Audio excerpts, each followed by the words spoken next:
것도 좀 체크하는 건데, 나중에 사고 나면은 이제, 얼마큼 차이가 나는 것 같아, 이런 거 이제,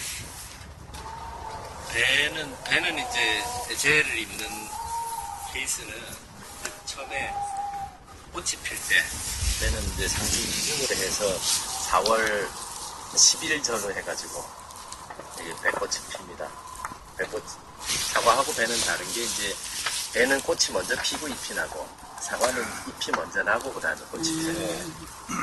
그래서 이제, 배꽃이 4월 11일 전후 해가지고, 이제, 꽃이 피면 빠른 해에는 4월 한 5일경 이렇게 피고, 상주 기준이에요. 그러니까 전라남도나 경상남도 조금 더 빠르고, 사과를 또 배를 많이 하는 평택이나 천안이나 이런 데 조금 더 늦고, 상주 안에서도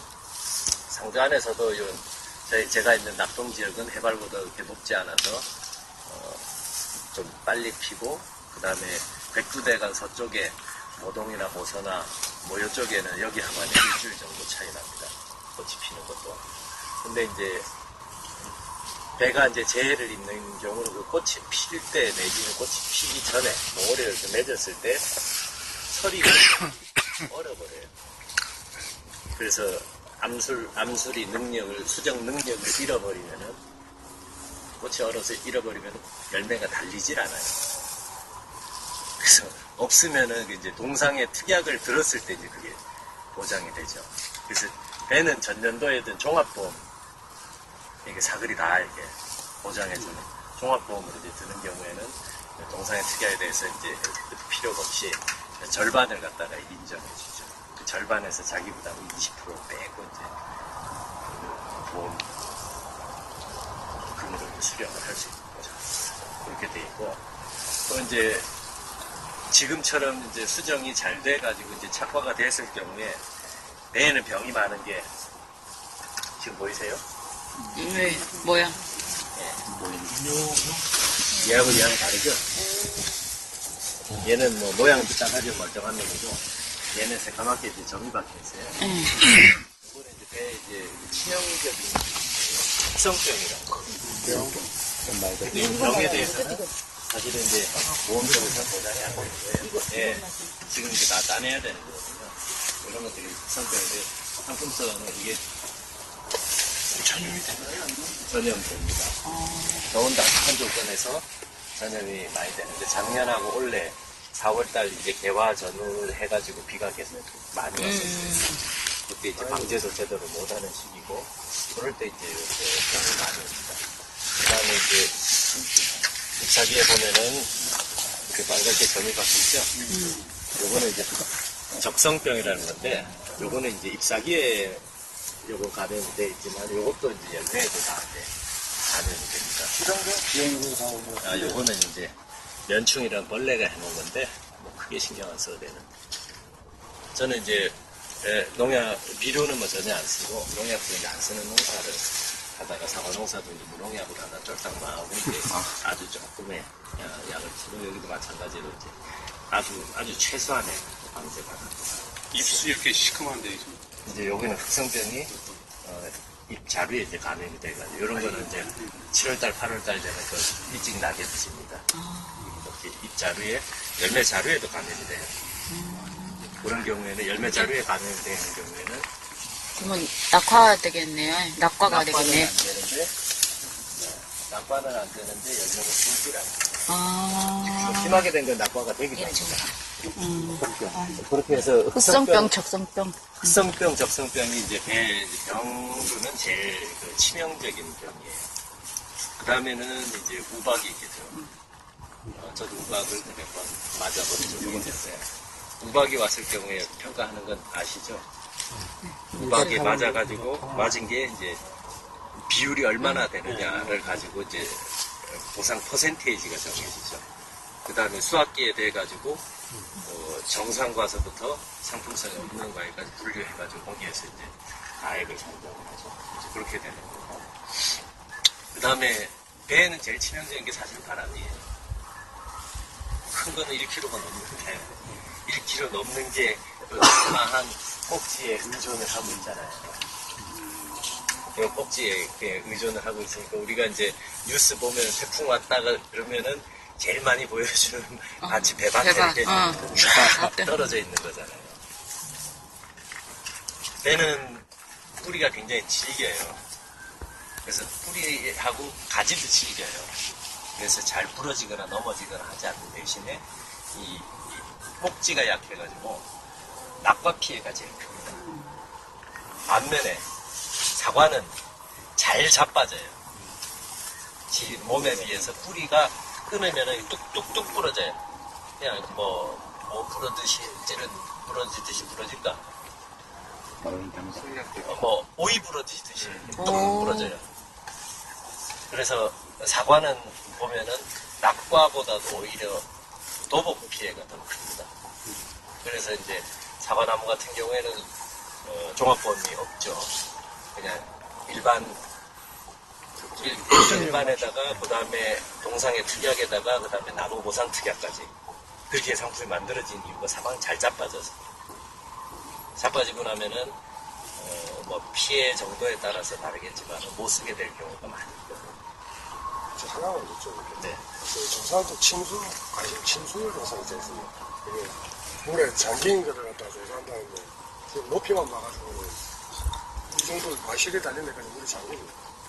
여기는 뭐 잠길 일이 없겠죠. 여기는 잠길 일이 없는데 이제 그치. 위치에 따라서 이제 그 내과 변에 있는 것들은 이제 망천이 터지고 하면은 침수가 되는 경우들이 많이 있어요. 거기는 안 받잖아요. 침수 제거. 까지는 아니고 제가 본 건 한 이만큼까지. 이렇게. 이만큼까지 이제 잠겨 아까 사과 나무 보셨잖아요. 사과나무 보시면은 대나무는 이렇게 좀 높은 위치에 있지만 사과나무는 이렇게 밑에서부터 열매가 있거든요. 가지가 쳐지니까. 밑으로 쳐져가지고 이 잠긴 부분은 다 썩어버려요. 잠긴 부분은 역병이라고 나무도 죽을 가능성이 상당히 있고 그 다음에 이제 잠기면 물만 들어오는 게 아니고 모래자갈이 이제 함께 들어오기 때문에 그런 것들이 이제 굉장히 큰 피해를 줍니다. 그래서 사과나무 같은 경우에는 자빠진 거는 과일 피해는 100%로 자빠져요. 자빠진 거는 나무를 살려야 되기 때문에 과일은 하나도 못에 달려있다 하면 나무가 약한 대신에 또 사과나무 꼭지가 조금 질겨요. 그래서 배에 비하면은 낙과는 더 적게 돼요. 여기 좀 배밭은 조금 약간 다른 것 같은데 제가 골라들은 거라서 이제 뭐 신초가 막 위로 올라오고 배가 밑에 다 열려가지고 이렇게 돼 있던데 신초라고 볼 수 있는 것들이 도장지를 거의 제거를 했습니다. 많이 따냈잖아요. 이런 것들이 이렇게 서 있던 녀석들이에요. 이게 다 풀을 깎아서 이제 그렇지만은 가지 마른 가지들이 좀 있고 그 다음에 비료를 전혀 안 쓴다 그랬잖아요. 다른 데 비해서 가지가 많이 나오질 않습니다. 그 가지를 쳐가지고 그다음에 신가지가 나와서 그 가지 밑에 이제 보통 알고 있는 것 같은데 그렇지는 않습니다. 이제 새로운 가지는 올해 나오는 가지는 유인을 해가지고 내후년에 열매를 답니다. 예비지라고 얘기합니다. 이런 것들도 전부 이제 신초가 이렇게 똑바로 올라온 걸 갖다가 이렇게 눕혀가지고 전부 이제 열매를 다 일주일간 쉬웁니까? 내일부터 시입니다. 오늘 오신 것까지 이렇게 쉽습니다. 봉지 씌우는 것도 한번 해볼까요? 그리고 23년. 제가 이제 농사 딱 시작할 때, 여기 전부 논이었는데, 딱 밀어가지고, 짝대기 하나씩. 이런 짝대기 하나씩 꽂은 게, 짝대기 이제 나무 심으면, 이렇게 묘목이 이렇게 있으면은, 한 80cm 정도에서 절단해주거든요. 이렇게. 아, 꽃꽂이 하셨다는 건가요? 그건 아니고, 그 정도 키를, 근데 논이었다가면, 이 토양 자체가 수분을 많이 머금고 있었을 텐데, 이 배나무가 그런 토질에서 잘 자라요? 이게 이제 잠철평인데, 8달행이 됐어요. 계단식 논이기 때문에 그게 문제가 안 돼요. 내려가기 시작해서 옆에서 뭐 물이, 그래서 논농사 하는 데서 물이 배어들거나 뭐 이런 데, 이런 데 뭐 골짜기도 없네요. 한 나무면 과실 달리라고 하니까 사과보다 적게 열리는 거예요. 사과가 적게 열리죠. 사과가 훨씬 더, 뭐 단위 면적당 수량, 이게 무게로 말고 개수로 개수로. 하든지 뭐 이런 것들 사과가 배에 비한 걸 복숭아 뭐 이런 것도 월등히 많죠. 얘기 듣기로는 저기 유일하게 과수 중에서 이 배가 수익이 가장 안 좋아서 자꾸 배가 뜬다고 하던데요. 수익이 별로 안 좋다고 하던데. 다른 사람이 좋은 거 있어요? 네, 없어요. 농사, 말씀 좀 해주세요. 그 농산물 없어요. 그나마 더 안 좋은 게 배라고. 최근 10년간 한 3분의 2 정도 줄었어요. 그래서 가격도 올라가지 않고. 그렇죠. 유일하게 배가 그렇다고 하더라고요. 유일하진 않아요. 다른 작물들 다.